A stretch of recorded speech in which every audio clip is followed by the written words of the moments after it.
নমস্কার, আদাব। Crime petrol দস্তাকে আপনাদের সবাইকে স্বাগত।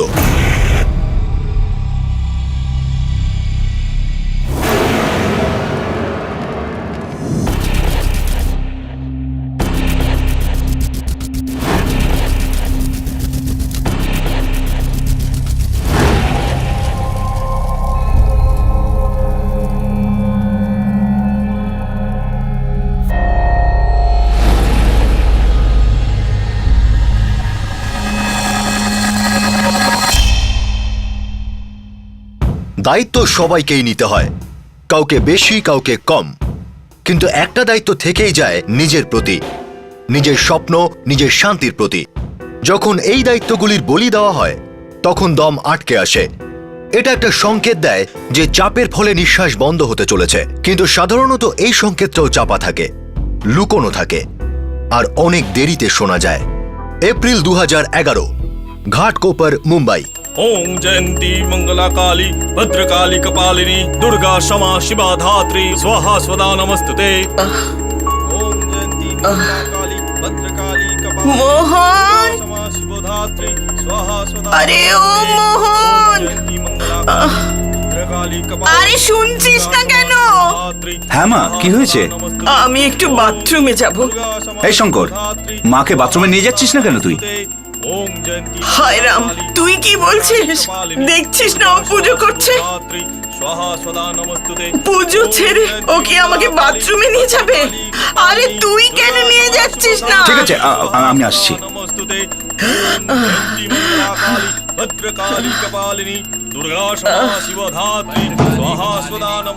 আরে ও মোহন, তোকে এখানে চেয়ার লাগাতে বলেছিলাম, তুই জানিস না মায়ের কত যন্ত্রণা হয়?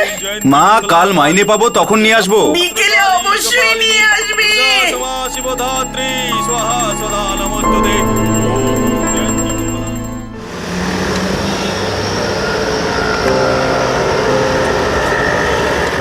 পরের দিনই মোহন মনে করে তার মায়ের সুবিধার জন্য টয়লেট চেয়ার কিনে আনলো।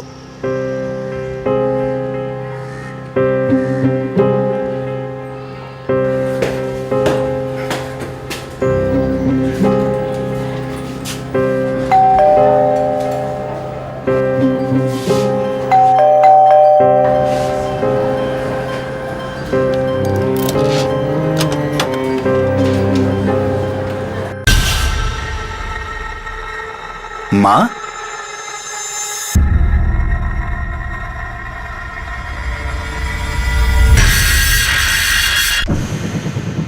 মা, ও মা, মা, শঙ্কর,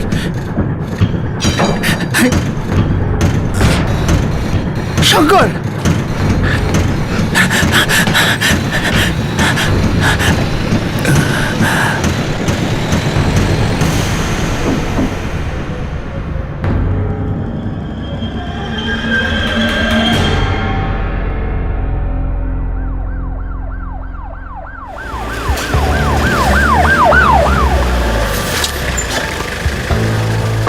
চলুন পিছনে যান, সাইড দিন, সাইড দিন।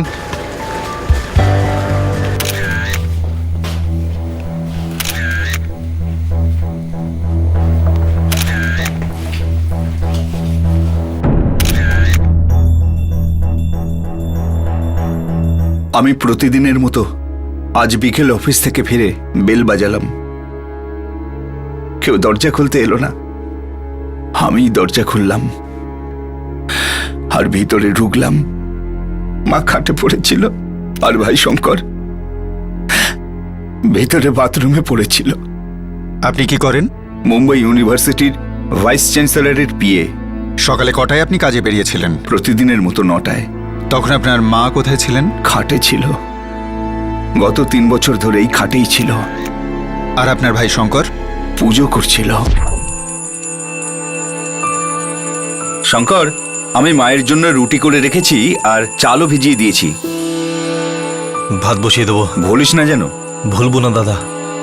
ওম কালী কালী মা কালী কালীকে ব্রাহ্মণী মাত্রা দেবী নারায়ণে নমস্তুতে। ওম কালী কালী মা। ও কি করতো? পুজো করত। পুরোহিত ছিল? না, ও ওর মেন্টাল কন্ডিশন ঠিক ছিল না। আগে একটা হোটেলে ওয়েটার ছিল, আর একদিন হঠাৎ পুজো করতে বসলো, আর তখন থেকে শুধু পুজোই করতে লাগলো। মা শারীরিকভাবে অসমর্থ ছিল আর ভাই মানসিকভাবে। হ্যাঁ,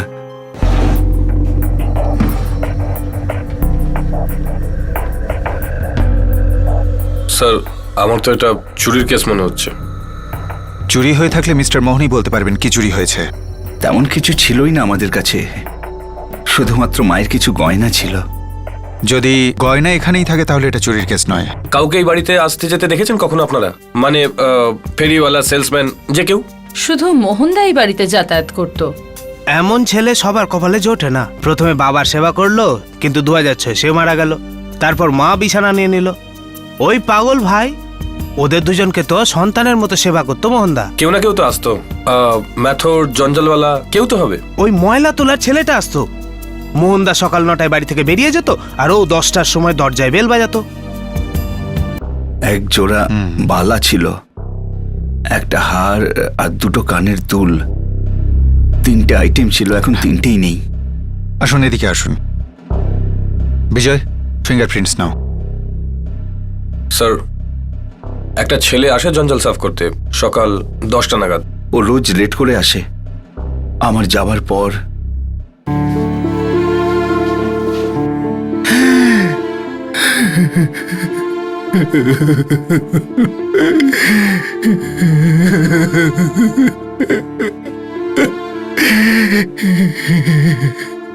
আপনার ভাইয়ের কোনো বন্ধু বান্ধব?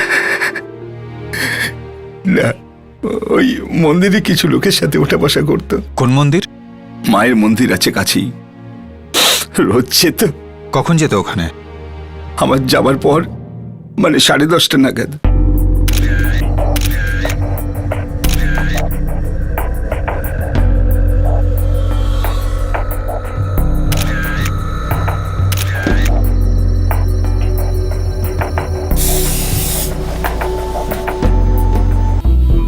দুটো বালা, একটা হার আর এক জোড়া কানের দুলের জন্য দুটো ভয়ঙ্কর খুন। একজন অসুস্থ ৭৯ বছরের অথর্ব মহিলা, আর দ্বিতীয়জন তার মানসিক ভারসাম্যহীন ছেলে। স্বাভাবিকভাবেই প্রশ্ন ওঠে যে ওদের খুনি কে ছিল? কে ছিল সেই ভীষণ নৃশংস আর লোভী মানুষ যার মধ্যে মানবিকতার বিন্দুমাত্র ছিল না? মহিলাকে স্ট্যাঙ্গুলেট করা হয়েছিল। এই দেখুন, এনাকে গলা টিপে মারা হয়েছে। আর অফিসার শঙ্করের লাশের কি রিপোর্ট হলো? এর মাথায় 3টে আঘাতের চিহ্ন আছে। মৃত্যু হেমারেজের ফলে হয়েছে। আর খুনের সময়? টাইমিং ডিক্লেয়ার করতে কিছুটা সময় লাগবে, কালকের মধ্যে হয়ে যাবে।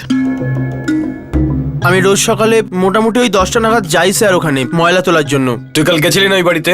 না, মানে ঘরের ভেতরে যাইনি স্যার, কোনোদিনই যাই না। আসলে কি সবাই তাদের ডাস্টবিনগুলো ঘরের বাইরেই রাখে, তো তাই আমি ওখান থেকেই তুলে নিই। দেখ সত্যি বল, না হলে আমি তোকেই নিয়ে যাব, বুঝেছিস? তুই মায়েরই বলছি, আমি ঠিক জানি না কালকে ও বাড়িতে কি হয়েছিল। কাল যখন ও বাড়িতে গেছিলি তুই কি দেখেছিলি? আমি আমার ময়লা তুললাম, কাজ করলাম আর কেটে পড়লাম ওখান থেকে। কিছু তো দেখে থাকবি। ওই শঙ্কর, মোহনের ভাই, ও তখনও পুজো করছিল? হয়তো করছিল স্যার, কিন্তু আমার এটা মনে হয় না স্যার যে কালকে ও পুজো করছিল। কেন? আমি যখনই ওখানে যাই না কেন, ওর পুজোর টিং টিং টিং টিং শুনতে পাওয়া যায়, কিন্তু কাল সেটা শোনা যাচ্ছিল না। ঘাটকোপার এলাকার সমস্ত দাগী আসামিদের রাউন্ড আপ হলো, প্রচুর জিজ্ঞাসাবাদ হলো, কিন্তু কিছুই জানা গেল না। স্যার মনে হচ্ছে এলাকার বাইরের কেউ। কিন্তু কোনো বাইরের লোক ভেতরের এত ইনফরমেশন কোথায় পেল? সে কি করে জানলো বাড়িতে একজন মাত্র ঠিকঠাক লোক আছে আর সে সকাল 9টা থেকে 6:30 পর্যন্ত বাইরে থাকে? তাহলে তো স্যার কলোনির কেউ হতে পারে। আরো ভেতরে যাও রানে। এটা কোনো বন্ধু বা আত্মীয়ের কাজ যে জানতো একজন বয়স্ক অক্ষম মহিলা আর একজন পাগল লোক খুব বেশি ঝামেলা করতে পারবে না। আর রানে এই মার্ডার অন দ্য স্পট হয়নি, প্রিপ্ল্যান্ড ছিল।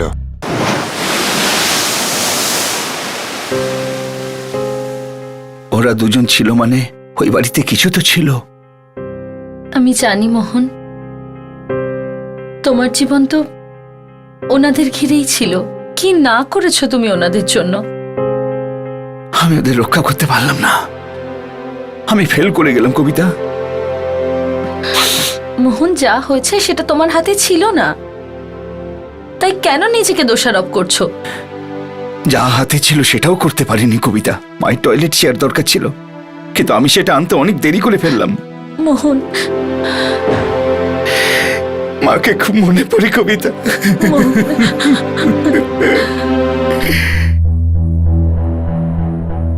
না স্যার, এরকম তো কোনো লোক কলোনিতে থাকে না।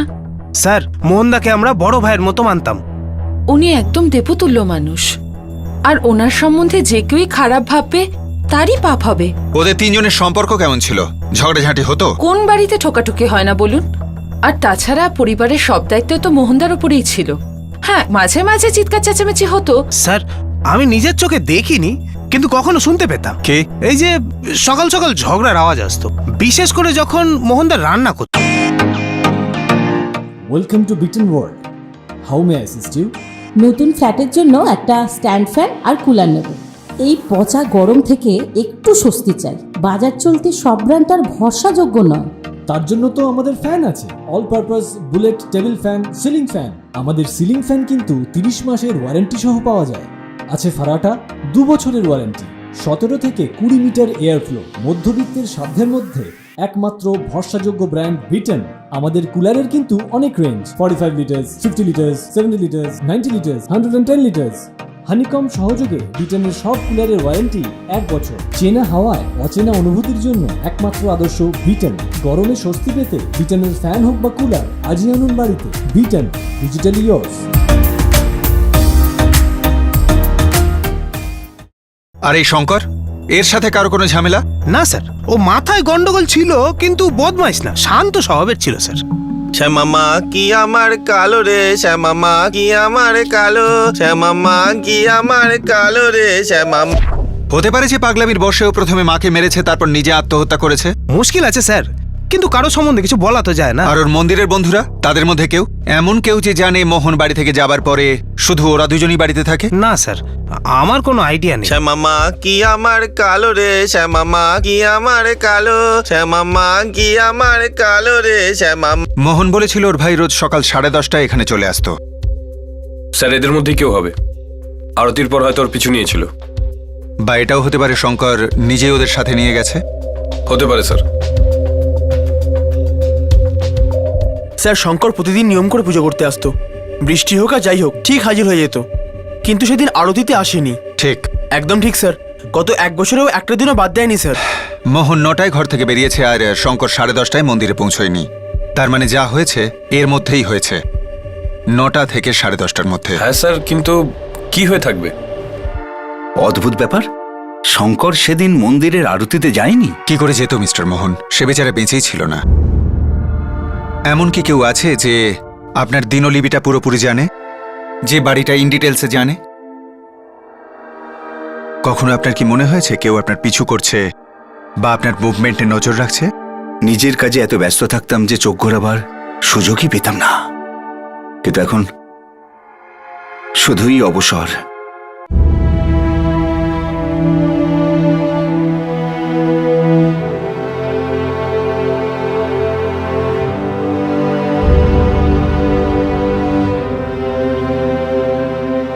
পোস্টমর্টেম রিপোর্টে 2 দিন পর মোহনের মা আর ভাই শঙ্করের শেষকৃত্য করা হলো। পুলিশের অনুসন্ধান একটা পয়েন্টে এসে থেমে গেল, কোনো সঠিক প্রমাণ পাওয়া যাচ্ছিল না। আর তারপর পোস্টমর্টেম রিপোর্ট হাতে এলো। এই রিপোর্ট তদন্তের একটা নতুন দিক খুলে দিল। সাধারণত যা দেখা যায় সেটা হয় না। আপনারা বডি দুটো রাত 9টায় এখানে এনেছিলেন না? হ্যাঁ, কারেক্ট। পোস্টমর্টম শুরু হয় রাত্রি 11টায়, কিন্তু আমাদের হিসেবে এদের মৃত্যু 16 ঘন্টা আগেই হয়ে গেছিল। মানে সকাল 5টায়? সকাল 5টা 5:30 থেকে 7টা 7:30টার মধ্যে।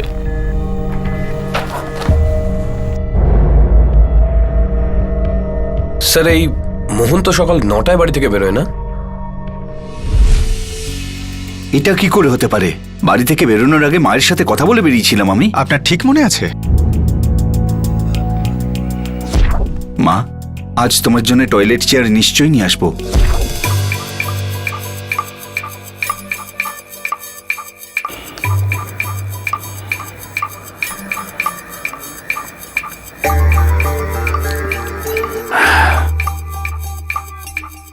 মা উত্তর দেয়নি, হয়তো ঘুমোচ্ছিল, কিন্তু তো বেঁচে ছিল।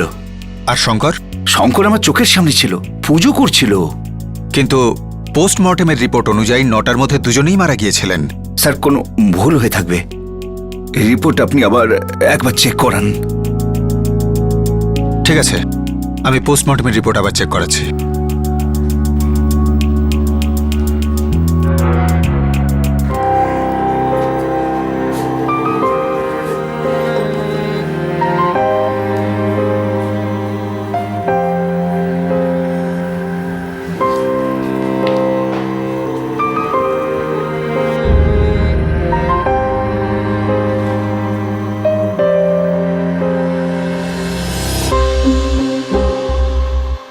মোহন, চা। মোহন, চা হলো না এখনো? মাথা ঘুরে অজ্ঞান হয়ে যাবে, তখন বানাবি নাকি? 2 মিনিট মা, হাত মুখ ধুয়ে নিই, তারপর চা বসাচ্ছি।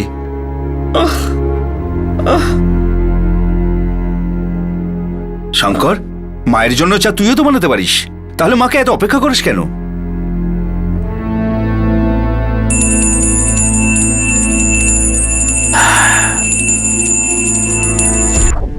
সহজ ছিল না সবকিছু,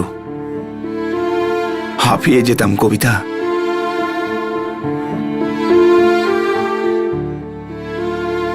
সবার পক্ষে এত পরিশ্রম করা, সেবা করা সম্ভব নয়। অনেক করেছো তুমি, এবার আমি তোমার দেখাশোনা করব।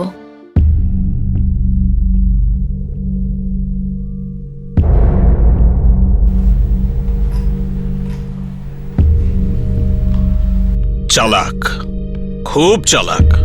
কি দারুণ চেষ্টা করেছিল, কিন্তু একটু ঘাটতি থেকে গেছে। এই সবকটা ফিঙ্গারপ্রিন্ট মিলছে? সব আঙুলের ছাপ একজনেরই, খুনির।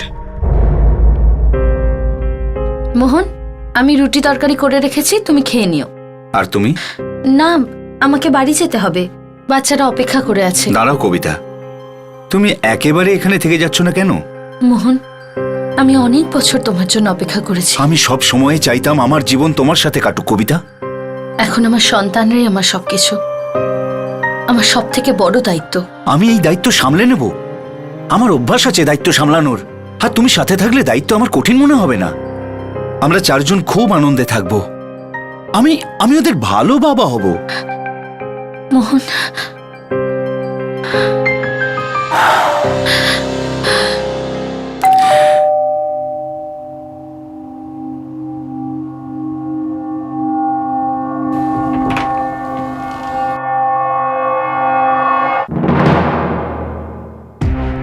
আরে আপনারা, তদন্ত এগিয়েছে কিছু? তদন্ত তো অনেকটাই এগিয়েছে। কি জানা গেল? আপনি থানায় চলুন, ওখানেই সব জানতে পারবেন। আপনি বলেছিলেন বাড়ির একটাই চাবি, আর সেটা আপনার কাছেই থাকতো। বাড়ির একটাই চাবি আছে, ব্যাস, সেটা আমার কাছেই থাকে। হ্যাঁ, আমি বলেছিলাম। আর সেদিন যখন আপনি অফিস থেকে ফেরেন, চাবিটা আপনার কাছেই ছিল, সেটা দিয়েই আপনি দরজা খোলেন। হ্যাঁ, তাই হয়েছিল। কেন? একটু ভালো করে ভেবে বলুন। আপনি বলেছিলেন আপনার ভাই 10:30টায় আরতিতে চলে গেছিল প্রতিদিনের মতো। শ্যামামা কি আমার কালো রে, শ্যামামা কি আমার কালো, শ্যামামা কি আমার। আর 9টায় আপনি চাবি সাথে নিয়ে বেরিয়ে যান। বাড়ির একটাই চাবি। শঙ্কর 10:30টায় মন্দিরে গেল। হ্যাঁ, তো তাহলে ফিরল কি করে? চাবি তো একটাই, যেটা আপনার কাছে থাকে। হতে পারে আমি ভুলে গেছিলাম, বা ও আমার পকেট থেকে বার করেছে। আর যখন আপনি অফিস থেকে এলেন, বেল বাজালেন, কেউ খুলল না, তখন সেই চাবি দিয়ে আপনি দরজা খুলে ভেতরে ঢোকেন। হ্যাঁ, কিন্তু চাবি তো একটাই, তাহলে আপনি ঘরে ঢুকলেন কি করে?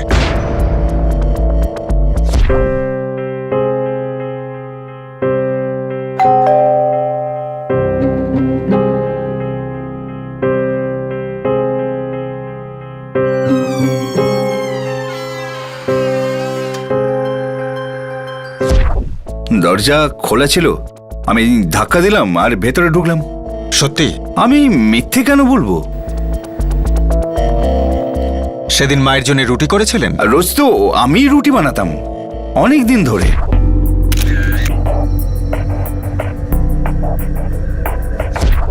আমাদের ফরেনসিক টিম আপনার কিচেন খুব ভালো করে পরীক্ষা করেছে, কিন্তু ওখানে একটা খাবারের দানাও পাওয়া যায়নি। এমনকি আপনার ডাস্টবিনও একদম পরিষ্কার ছিল। শঙ্কর পরিষ্কারের ব্যাপারে খুব বাতিগ্রস্ত ছিল, তাই মন্দির যাবার আগে ও গোটা ঘর দুবার পরিষ্কার করত। আমরা এই পোস্টমর্টেম রিপোর্ট দুবার চেক করিয়েছি, আর এই রিপোর্ট পরিষ্কার বলছে যে আপনার বক্তব্যে অসঙ্গতি আছে। মার্ডার সকাল 5:30 থেকে 7:30 মধ্যে হয়েছে, আর তখন আপনি বাড়িতে ছিলেন। এটা মিথ্যে। রুটি বানাননি সেদিন মায়ের জন্যে? খাননি উনি? কারণ রুটি সেদিন তৈরি হয়নি, কারণ মা বেঁচেই ছিলেন না। ওনার পেটে কিচ্ছু ছিল না, শুধু গত দিনের কিছু খাবার, আপনার মায়ের শেষ খাওয়া। বলুন মিস্টার মোহন, এতে আপনার হাত আছে? আমি কিচ্ছু বুঝতে পারছি না, কোন হাতের কথা বলছেন আপনি? এই হাতের ফিঙ্গারপ্রিন্ট রিপোর্ট। শঙ্করকে লাঠি আর পাথর দিয়ে মারা হয়েছে, আর মাকে কাপড়ের ফাঁস দিয়ে মারা হয়েছে। লাঠি, পাথর আর কাপড় তিনটেতেই একই হাতের ছাপ, সেই হাতের ছাপ যেটা একটা জলের গ্লাস ধরেছিল এখানে আমাদের সামনে।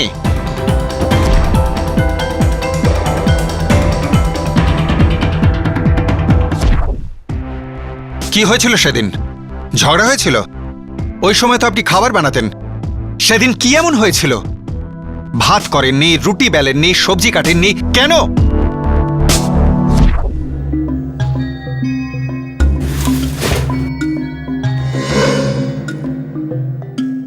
এমন ময়লা রোজ দেখা যায় না স্যার। এরকম সদ্য মাখা আটা কে ফেলবে বলুন? মিস্টার মোহন, আপনার ট্র্যাক রেকর্ড, ইউনিভার্সিটিতে, আপনার পাড়ায় সবাই আপনাকে খুব সম্মান করে, আপনার উদাহরণ দেয়। ছেলে হোক মোহনের মতো, দাদা হোক মোহনদার মতো।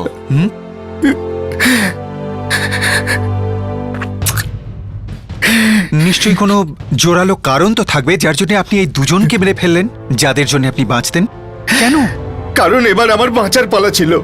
আমি সামলাতে সামলাতে হাঁপিয়ে উঠেছিলাম, আমি বাঁচতে চাইছিলাম। মোহন এক 48 বছরের পুরুষ, অবিবাহিত, কোনো বন্ধু নেই, কোনো ছুটি নেই, নিজের জন্য তার 1 মিনিটও সময় নেই। মোহনের এই স্বীকারোক্তি যন্ত্রণা ভরা আর্তনাদ ছিল, যা একটা অসুস্থ মস্তিষ্ক থেকে বেরিয়ে আসছিল। সব কাজের জন্য মোহন, মোহন এটা কর, মোহন ওটা কর, মোহন এটা করেনি, মোহন ওটা করেনি। আমি করতাম, সবকিছু করতাম, মুখ বুঝে করতাম, আর কোনো ব্যাপারে কোনোদিন না বলতাম না। সবকিছু দায়িত্ব নিজের কাঁধে নিয়েছিলাম। প্রথমে আমার বাবার, তারপর আমার মা আর শঙ্কর দুজনের দায়িত্ব একসাথে। ওহো, আজও গুড় রুটি, কালকেও গুড় রুটি খেয়েছিলাম, পরশুও গুড় রুটি খেয়েছিলাম। হায়, কখনো তো ঝাল তরকারি হবে, ডাল হবে, বোঝা যাবে নিজের মাকে কত সম্মান করিস। তোমার শঙ্করকে বলো, আগে হোটেলে কাজ করতো, অনেক রকম খাবার বানাতে পারেও। তুই তো ওর মাথার অবস্থা জানিস। হ্যাঁ, এটা ভালো অজুহাত। কোনো কাজের কথা বললেই মাথা ঠিক নেই। যেদিন আমার মাথা খারাপ হয়ে যাবে না, সেদিন এই গুঁড়ো পাবে না, না পাবে রুটি। কেন চিন্তা করছো? গুড় আর রুটির যোগান তো দাতা দেন, আমাদের মাতা দেন। হ্যাঁ, তোর এই দাতা আর মাথাকে বল তোর ওই পুজোর ঢং বন্ধ করাক, আর তোকে ভালো জায়গায় চাকরি করে দিক। মোহন, ওর মনে দুঃখ দিস না। হ্যাঁ, ওই একজনেরই মন আছে, আর তোমার মন আছে। আমার ভেতরে তো পাথর আছে, পাথর। কয়েক মাসের মধ্যেই আমি 49-এ পড়বো, তারপর 50 বছরে পড়বো, আর আমার কিছুই নেই, ফ্যামিলি নেই। কিন্তু শঙ্কর আর মা তো ফ্যামিলি ছিল, তাই না? হ্যাঁ, আমিও এটাই ভাবতাম, কিন্তু ওরা দুজন, মা শুধু শঙ্করকে ভালোবাসতো কারণ ওর মেন্টাল কন্ডিশন ঠিক ছিল না, কিন্তু মা এটা বুঝছিল না। প্রতিদিন আমি পিছলে যাচ্ছি, আমার মাথায় পাগলামো ভর করছিল। এইখানে ওনার কাছে আমি শুধু কলুর বলদের মতো ছিলাম, ব্যাস। আমি একটু বাথরুমে যাব। এই শঙ্কর, মাকে বাথরুমে নিয়ে যাচ্ছিস না কেন তুই? হায় রাম, তুই কি বলছিস? দেখছিস না ও পুজো করছে? ঠিক আছে, আমি আসছি। সেদিন সকালে আমার মধ্যে কিছু হলো। প্রতিদিনের মতো সেদিন আমি খাবার বানাচ্ছিলাম, কিন্তু সেদিন সকালে আমি একটু বেশি ডিস্টার্ব ছিলাম। কে যেন ভেতর থেকে সমানে বলে চলেছিল, মোহন একটু ভাবো, আমরা কি বিয়ে করে সত্যি সুখী হব? কেন নয়, কেন নয় কবিতা? এই একটা জিনিসের জন্য আমি ছটফট করছি। মোহন, আমি বিধবা। আমার ছোট ছোট দুটো বাচ্চা আছে। তোমার পঙ্গু মা ভাইয়ের অবস্থা কি করে সামলাবো সবাই? দুজনে মিলে সামলাবো কবিতা, দুজনে মিলে সামলাবো, চাপ ভাগ করে নেব। চাপটা তো দ্বিগুণ হবে মোহন।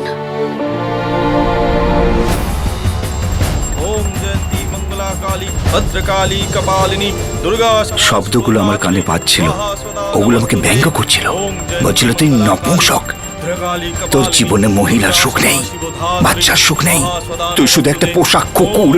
কিন্তু তুই তো চিৎকারও করিস না, তোর কিচ্ছু হবে না মোহন। দুর্গা ক্ষমা শুভধাত্রী।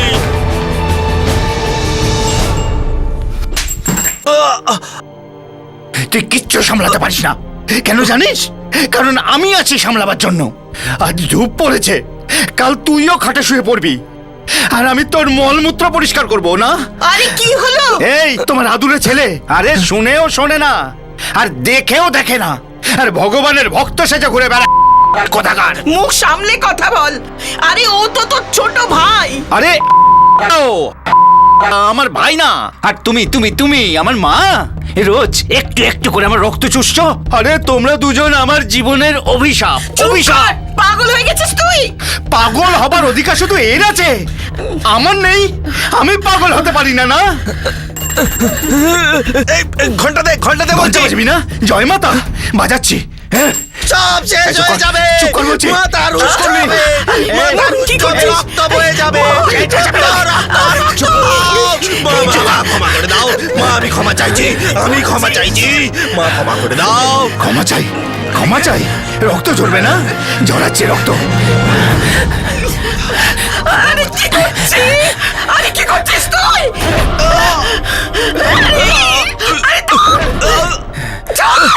ক্ষমা ক্ষমা করে দাও মা। নে, ঝরেছে রক্ত, এবার ক্ষমা পেয়ে গেছিস। আরে রাখ, এমনি করিস না। ছাড় ছাড়। কি করছিস? আরে এই নে তোর মাথা, এই নে, এই নে, এই নে, এই নে। হয়ে গেছে তোর কল্যাণ, হয়ে গেছে তোর কল্যাণ। মোহন, মোহন, আরে আরে কি করেছিস মোহন? পাগল হয়ে গেছিস তুই? ছাড় ছাড় ছাড়, আমাকে ধরবি না।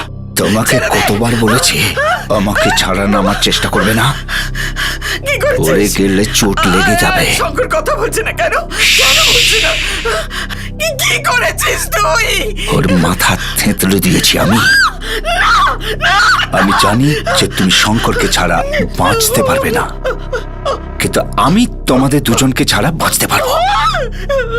এবার আমাকে একটু নিজের কথা ভাবতে দাও। হ্যাঁ, শেষবার আমাকে একটা সেবা করার সুযোগ দাও।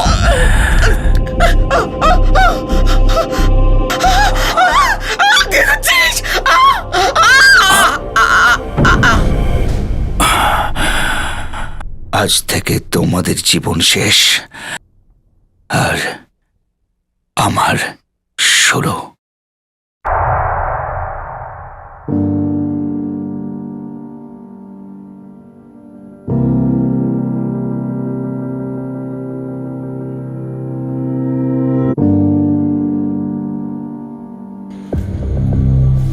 সব আওয়াজ থেমে গেছিল, সবকিছু পরিষ্কার দেখতে পাচ্ছিলাম।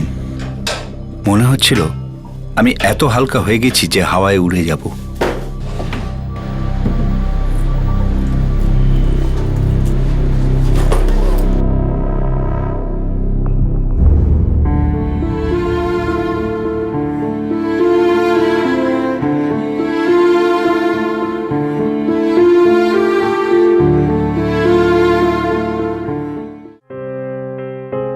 আমি চেয়ার গল্প বানাবার জন্য কিনেছিলাম। আমার উপর কেউ সন্দেহই করতে পারবে না। আমি তো মোহনদা, দারুণ ভালো লোক, শ্রবণের অবতার।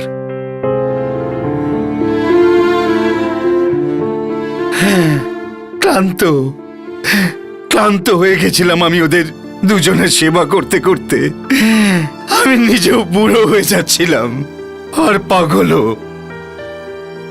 আমি বুড়ো, পাগল আর পঙ্গু হয়ে গেলে আমার দেখাশোনা কে করতো? আপনি বুঝছেন তো ইন্সপেক্টর সাহেব? হাবিলদার, ইয়ে স্যার। মোহনের থেকে সব গয়না উদ্ধার করা হলো।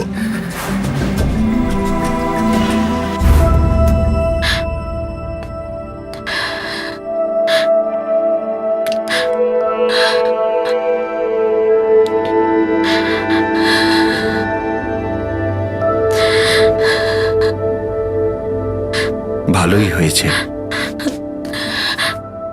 ওই বাড়িতে ওই দুজনের সাথে তোমার সন্তানরা কি জীবন পেত?